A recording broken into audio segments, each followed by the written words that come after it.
of course, I always, there's a saying that I like to go by. You show me a man that doesn't masturbate, I'll show you a man with no arms, because everyone has done it, or no hands, because everyone has done it at some point. I'm not sure how that stacks up against women. You know, I haven't had the opportunity to speak as freely with women about this sort of thing as I have with men in the past. You know, men are, you know, men who are good friends. I mean, there's some people that would try to deny it, but, you know, a lot of guys are just like, yeah, dude, you know, they admit it, that that's something that is just part of what they do, you know, to sexually gratify themselves if they don't have a regular, consistent sexual partner, right? So, so there's two things about this question that I will answer. One of them is directly in response to the question, and the second thing is that about the libido, like we were talking about. So regular kratom use or regular use of any sort of opiate.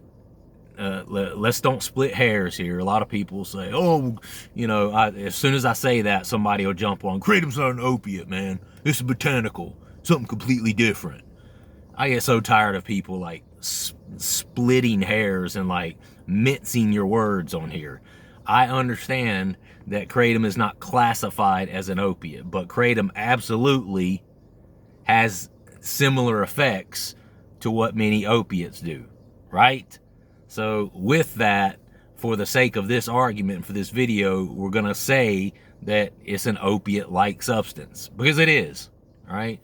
So kratom, and as well as other opiates, all cause a decrease in libido. Meaning, if you take these on a regular basis and the substance begins to build up in your system, you're going to find that you have less desire to sexually gratify yourself, meaning you don't get horny as often. It's very, very simple, right? And, you know, for me, this has changed somewhat, you know, because I'm a 47-year-old guy now. So obviously at 47 years old, my testosterone is not what it was as a 25-year-old man, or a 30-year-old man, or a 35-year-old man even, right? It is true what they say, that there comes a decline in free testosterone in men after age 40. That is not just a myth. That is absolutely true, and I can tell a difference. In addition to that, for the better part of the last 4.5 years, I've also been taking kratom on a regular basis. And for those who've been watching my channel for a while, you know that I've only recently cut back significantly on that. I was off of it almost altogether for about a month. Then I took it on a couple of special occasions, and then I took it a couple of consecutive weekends after that, with the exception of last weekend. I didn't take it last weekend, and now I'm roughly 10 or 11 days off of it again. So so it absolutely decreases the libido, or your sex drive, or that feeling of just, oh, you know what, I'm horny, you know. And when I was in my 20s and 30s, man, my free testosterone had to have been through the roof. I was one of those people that just had to have it all the time, and I absolutely, if I didn't have a partner, I would absolutely, and I'm not even gonna say, no, I am gonna say it, I would absolutely masturbate, and or watch porn. I don't do that anymore, but, you know, that's something that definitely was part of my history. I gotta be completely honest about that. And I will say, I went through a stint from around age 32, 33, up until, I will say, maybe 39 years of age, where I was taking a stimulant such as Adderall or Vyvanse or something like that. And for me, that caused my sex drive to be through the roof. I mean, having sex and relieving myself sexually became such a high priority on my list of priorities during that period of time. And there is no doubt in my mind that that had 1,000% to do with the Adderall and the Vyvanse. Plus, it causes you to kind of hyper focus on things. And unfortunately, during that time, one of the things that I hyper focused on was sex. And unfortunately, it was not always sex with the same woman. Calm down. I was single at this time, but I'm just being honest. You know, as a person who's a substance abuser and stuff like that, as you know, those drug addict or abusive sort of tendencies carry over and bleed over into other areas of your life that you could potentially abuse, right? Like having too much of something, doing too much of this, doing too much of that, thinking too much about this. I absolutely was there with sex, all right?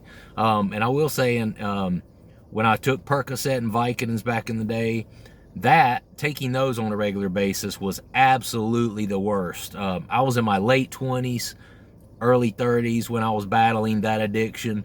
This should have been a time of my life where it's all I thought about. My sex drive, my libido, my testosterone levels, all of it should have been at the very highest that it ever could be at during that time. But I remember going through a period of time in my late 20s, early 30s where I was just like, bruh, I didn't give a damn. I mean, it was just absolutely completely obvious that the Vicodin and the Percocets were killing my sex drive. Now, I will say Kratom is similar. Now, I wouldn't put it in the same category in terms of the level of decreasing and suppressing the libido, but I also never really abused Kratom as much as I did the Vicodins and the Percocets either.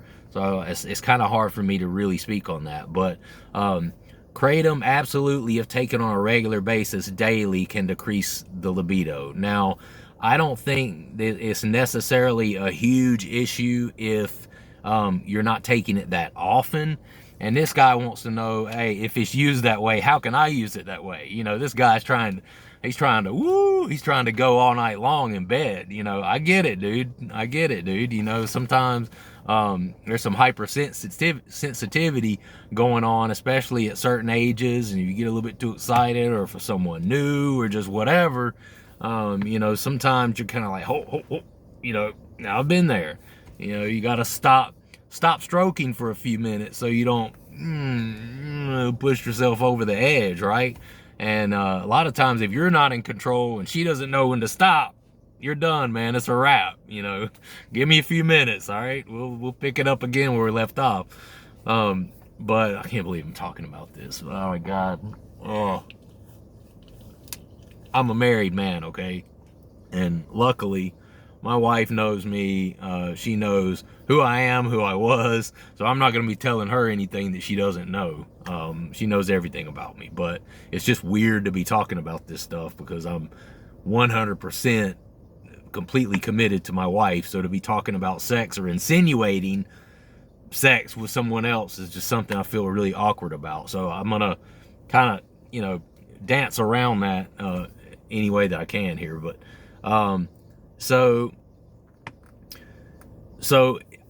I have experienced, since I've cut down significantly on Kratom, and in the past several weeks I had kind of only been taking it on the weekends. I will say that if taken days apart, and if you're putting a lot of days in between, basically if you're not taking it enough to where the Kratom is actually building up in your system significantly, then I don't think the effect on the libido and also the decrease in sensitivity for ejaculation, I don't think it's nearly as severe. At least I noticed that.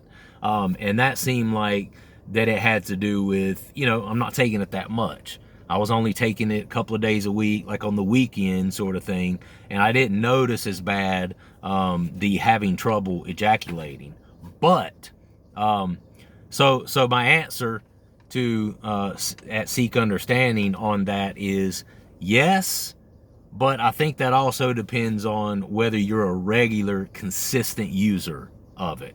Okay, I don't know if Kratom's one of those things where if you don't really take Kratom, it's not really your thing and you never take it, and you know you got a hot date one night, or you know you're going to be being sexually intimate with this girl, I don't know if it's one of those things where you can pop 5 Kratom pills and then just go all night like you're a freaking porn star. I don't know that it really works that way. I think it's one of those things where it kind of has to build up in your system, and as it builds up in your system day after day after day, it not only decreases the libido or the desire to have sex, but it absolutely 1000% can decrease sensitivity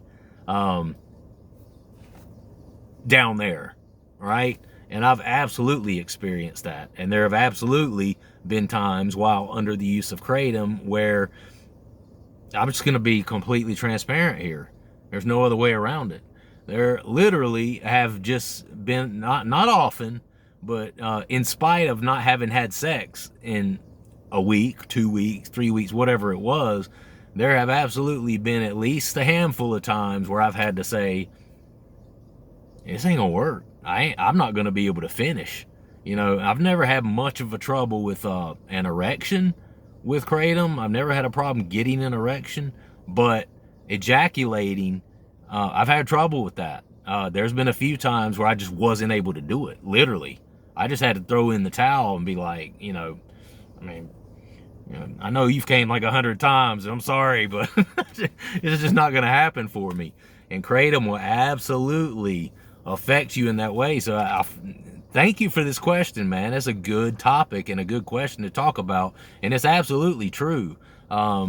It can take you a lot longer to ejaculate. Now, I will say that I think this has more to do with whether it has built up in your system over a long period of time. So if you're not a regular Kratom user, I don't know how effective it would be if you just decide, you know, one Saturday night, you know, you're going to get lucky, and you're like, well, you know, I don't want to be a two pump chump, you know, and I want to be able to go for more than 30 seconds. So let me take 5, 6 of these Kratom, and then I don't have to worry about it. I'm not positive that it works that way, but as long as you don't have a tendency to get addicted to things, you're not concerned about being addicted to it, or you've tried it before and it's just not really your thing. You're like, yeah, I like it okay, but I don't have any desire to just keep taking it. If you're just going to use it for a special occasion like that, where you might be intimate with a certain person, give it a try, man. It might help. You know, if you take enough of it, which obviously I wouldn't recommend just taking an asinine amount, because I'm sure there are some dangers associated with that, especially if you're not a regular Kratom user and you're not really accustomed to its effects, right? So I'll be careful about how much you take, but absolutely give it a try, man. Give it a try. Let me know how it goes, because I can tell you 1000% it absolutely does make it more difficult to ejaculate, and that's especially when you've been taking it consistently, regularly for a long period of time. Does that make sense? So give it a shot, man. Let me know. Let me know how that goes. Hey, I gotta go. I'm gonna go. Look at that. 18 minutes of some change. I did it. Maybe I'll just start doing one question per day and just trying to, you know, keep it down under the 20-minute mark. But I got to get back to work anyway. Subscribe to the channel if you've not. It's a free service. You can hit that subscribe button. It takes you 2 seconds, and then you can watch my content for free forever. And like the video. Also leave a comment down below. I respond to comments on here. If you give me a good one, if you give me something to you know, chat about, I will absolutely look at it. I'll even research it if necessary, and I'll address it on here. I'll address your specific comment, because I guarantee you, whatever it is you're wanting to ask, you're not the only person that's ever wanted to ask that. He's not the only person that's ever wondered this or heard this about Kratom. All right, so there is some truth to it. So anyway, gotta go. Love you guys. I hope you have a great day, and I will see you next time. Peace.